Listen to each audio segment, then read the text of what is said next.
নমস্কার সকলকে, আমি অস্মিতা আপনাদেরকে স্বাগত জানাচ্ছি দ্য সোশ্যাল বাংলার পর্দায়। এই মুহূর্তে আমার সঙ্গে আছেন প্রাক্তন ত্রিপুরা কংগ্রেস প্রেসিডেন্ট, প্রাক্তন সিএলপি লিডার এবং নয় বনমালীপুর বিধানসভার বিধায়ক মাননীয় গোপাল রায় মহোদয়। নমস্কার স্যার। আপনার এলাকায় এবছর প্রচুর বন্যাপাত হয়েছে, সেক্ষেত্রে আপনারা কি ব্যবস্থা নিয়েছেন? সববারই তো হয়ে থাকে, গতবারও হয়েছে। ব্যবস্থা তো নেবে সরকার। গতবার থেকে মনে হয় সরকার শিক্ষা নিয়েছে কিনা আমি জানি না। দিল্লিতে যে টাকার জন্য অ্যারাউন্ড 1,000 crores ডিমান্ড করা হয়েছিল, এর বিধানসভায় মুখ্যমন্ত্রী মহোদয় বলেছিলেন অ্যারাউন্ড 250 crores এসেছে, 250 কোটি টাকার অ্যারাউন্ড এসেছে। কত এসেছে পরে এসেছে কিনা আমি জানি না। কিন্তু প্রবলেম হলো গতবার তো বিভৎস বন্যা হয়েছে, এবারও কালকেও পরশু অনেক বন্যা হয়েছে, শহর জলের তলায় ছিল আপনারা জানেন। কিন্তু যখন রিলিফ দেওয়া হলো তখন আমাদের একটা ন্যাচারাল ক্যালামিটি একটা বাজেট থাকে, দিল্লি থেকে এক্সট্রা দিয়ে থাকে। কিন্তু দেখা গেছে যারা ন্যায্য যাদের ক্ষতি হয়েছে তার মধ্যে একটা আংশিক পেয়েছে, কিন্তু একটা আংশিক বাদ পড়েছে। আমি মুখ্যমন্ত্রী মহোদয়কে আমি বলেছি এবং এখনও আমি জনগণের পক্ষ থেকে আমি আবেদন করছি, প্রকৃত যারা ক্ষতিগ্রস্ত হয়েছে তাদের যাতে মানে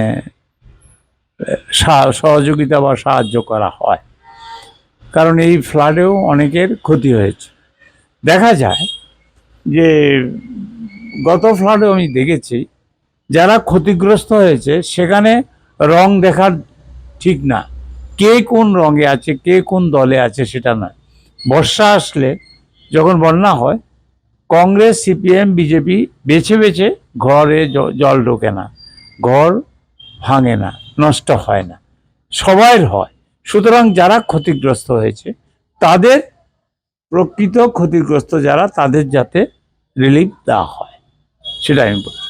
আর কালকে আমি মুখ্যমন্ত্রী মহোদয়কে যেটা বলেছিলাম, arrangement so not up to the mark, কিন্তু দেখা গেছে হরিজন কলোনিতে একটা যে পাম্প আছে, আপনি দেখেছেন যে আগরতলা শহর total city was under water, পূর্ব দিক নদীর ওপার বাদে, এদিকে আন্ডার ওয়াটার, ওই পারেও অনেক জল উঠেছে অনেক জায়গায়।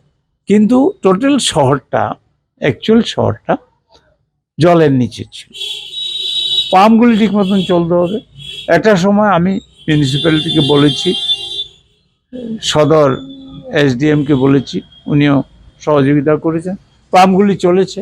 কিন্তু একটি পাম্প সবচেয়ে বড়, যেটা হরিজন কলোনি এখানে, যেটা ওই কাটাখালে জল নিষ্কাশন করা হয়, সেটা বড় পাম্পটা 165 ঘোড়া মনে হয়। এটা চালালেই হয় আপনার এই চলে যায়, ট্রান্সমিটার চলে যায়, হয় অথবা বন্ধ হয়ে যায়। এটার মেকানিক্যাল কিছু ডিস্টার্ব আছে। কিন্তু আমার বক্তব্য হলো, যেটা আমি মুখ্যমন্ত্রী মহোদয়কে কালকে বলেছি, 1 বছর আগে ফ্লাড হয়েছে, 2024-এ বিভৎস বন্যা হয়েছে ত্রিপুরা রাজ্যে, আগরতলা তো হয়েছেই।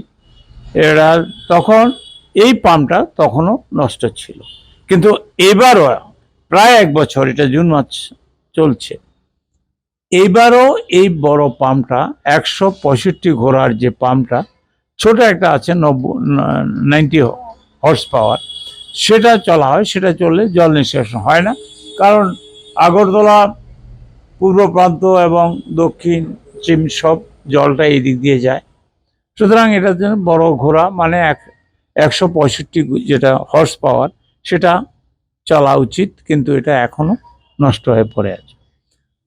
আমি গতকালও টেলিফোন করেছি ওই যে আমাদের ডিজিএম ইলেকট্রিক্যাল একটা ট্রান্সমিটার বসিয়ে দেওয়ার জন্য। উনি বলল ট্রান্সমিটার যেটা আছে এটাতে যখন বড় 165 পাওয়ারের যে ঘোড়াটা, এটা যখন পাম্পটা চলে তখন ট্রান্সমিটারটা বন্ধ হয়ে যায়।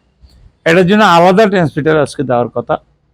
আমি জানি না, আমাকে এখনো জানায়নি এটা ফিট হয়েছে কিনা।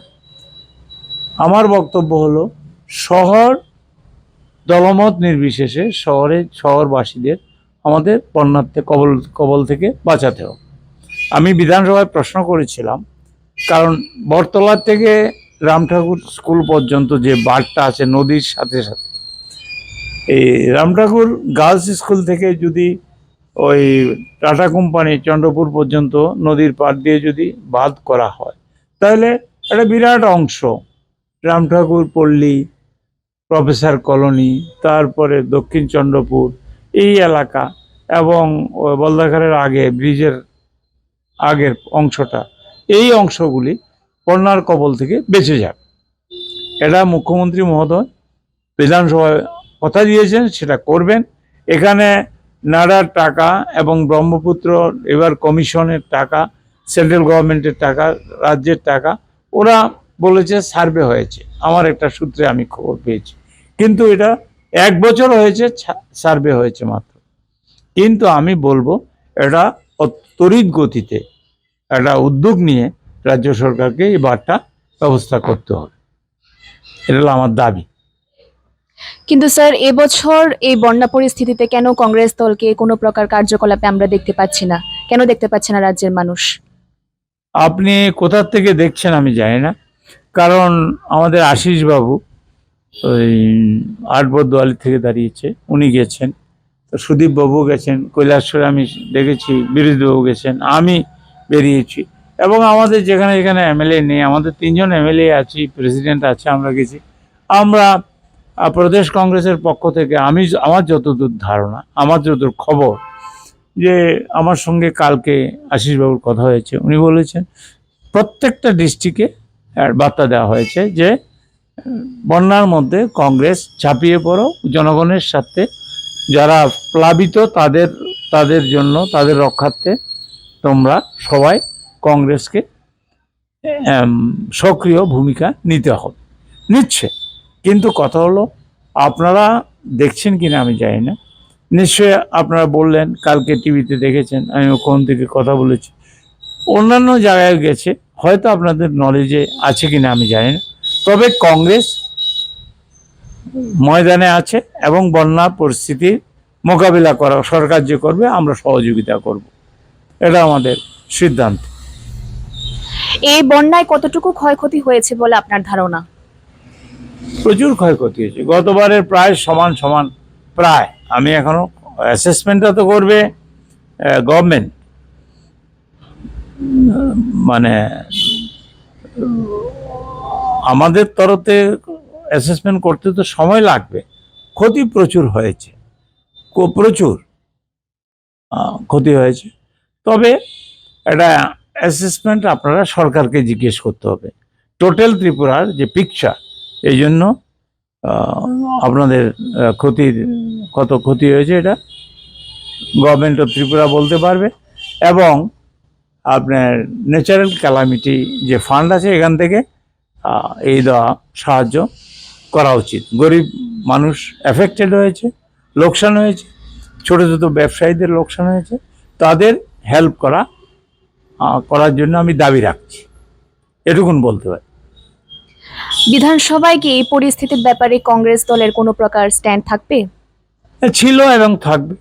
আমরা গরিবের জন্য, জনগণের জন্য আমরা আছি, যারা এফেক্টেড লোক আছে তাদের জন্য আমরা আছি। আমি তো বললামই, গতবার আমরা বিধানসভায় বলেছি, সরকার তো বলবেই আমরা কাজ করছি, যে সরকারই থাকুক বলবে, কিন্তু কাজ করেছে আংশিক যারা এফেক্টেড, আমি আবারও বলছি, আংশিক যারা এফেক্টেড তারা পেয়েছে, একটা অংশ তারা পায়নি, তাদের পলিটিক্যালাইজড অ্যাসেসমেন্ট হয়েছে, বা অ্যাসেসমেন্ট যা হয়েছে রাজনৈতিকভাবে কিছু কিছু লোক ডিপ্রাইভড হয়েছে, যারা প্রকৃত যাদের ক্ষতি হয়েছে তারা ডিপ্রাইভ হয়েছে।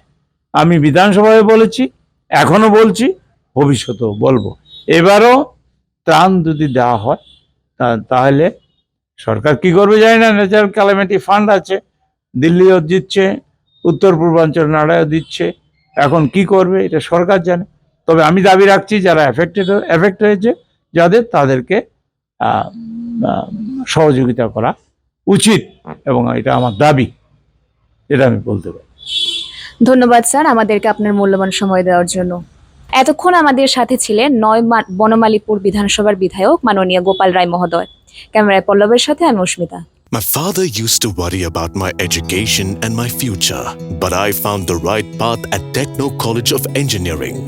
Here, we explored the cutting edge of knowledge of physics, chemistry, computer science engineering, electrical engineering, civil engineering, mechanical engineering, electronics communication engineering, 3D design, and artificial intelligence. We are mentored by world-class faculty members and empowered through the Teka Tools initiative, which connects us directly with industry. Techno College of Engineering,